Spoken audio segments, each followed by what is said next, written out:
This much-loved film from 1982 has had a bit of a rebranding from the original First Blood title from the book upon which it is based to Rambo First Blood, probably due to the ongoing success of the Rambo sequels.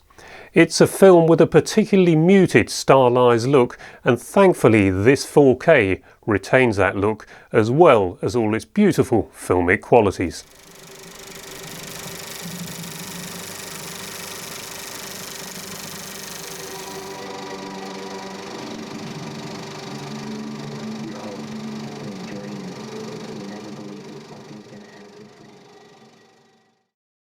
First Blood was shot full frame 35mm anamorphic, has an aspect ratio of 2.40 to 1, and on these two discs comes with DTS HD sound. I don't think that's going to set the world alight on your system, but this originally, I believe, would have been 4-track matrixed stereo sound, so this suits the imagery perfectly on screen. The Blu-ray in the pack has got the most overly enhanced colours I think I could possibly imagine.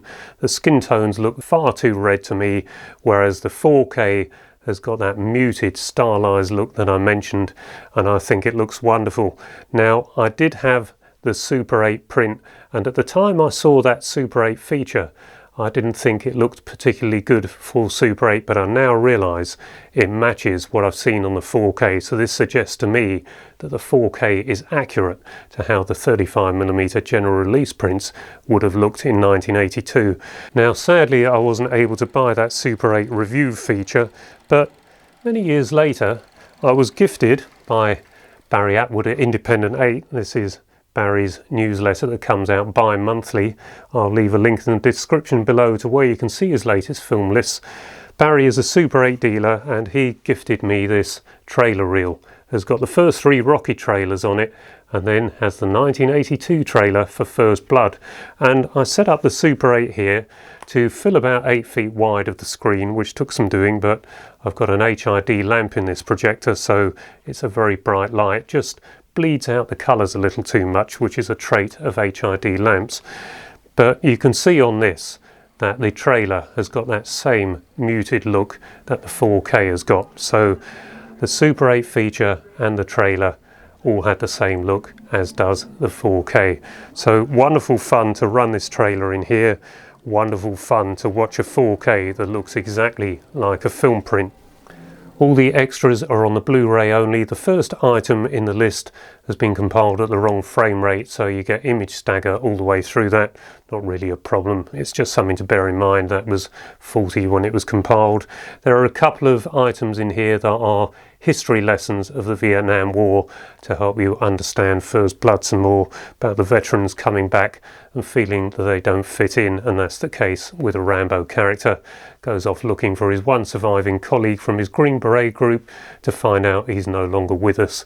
He goes off drifting, walking further, goes into the town where he meets Brian Dennehy's character and is treated like dirt. And so the series of events start, which lead to the one-man war against the police in that local town. I think it's called Hope.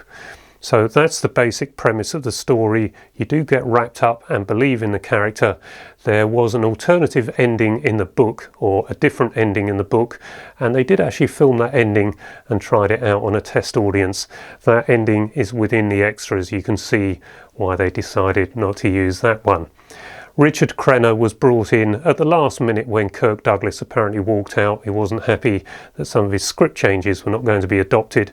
So Richard Crenna got the phone call on one day and was up in Canada filming on the next. So a bit like a rabbit in the headlights perhaps at times during the first few scenes that he had to shoot, but he grows into the role. There's a few things I wasn't happy with that he had to say from the script, referring to the Rambo character and Sylvester Stallone as boy and kid when he's clearly anything but. So that didn't sit well with me, rather took me out of the film briefly, but other than that, a very good script, very well acted, beautifully filmed, and what a score from Jerry Goldsmith again.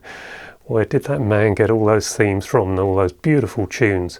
But overall, a great 4K disc. Looks just like a film print with the density, the stylized muted look, the subdued look, just an overall very good 4K disc that some people may not understand because it has got that subdued look, and that's due to the forest where it's set and the constant raining, and poor old Sylvester Stallone getting freezing cold so often apparently during the shoot because it was freezing up there and constantly wet. So I think that one's another one to recommend, and to drain that ever-diminishing bank balance. Now, before I go, there's a couple of channels I want to give a plug to. I've plugged them before. One is Fred over at Spoolbox.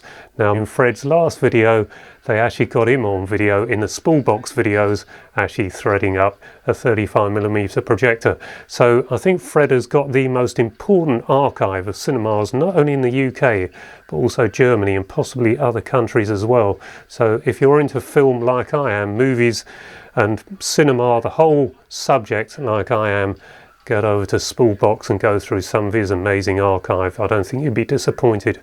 He shot them in the 1990s and early 2000s when he was chief at the Empire, Leicester Square.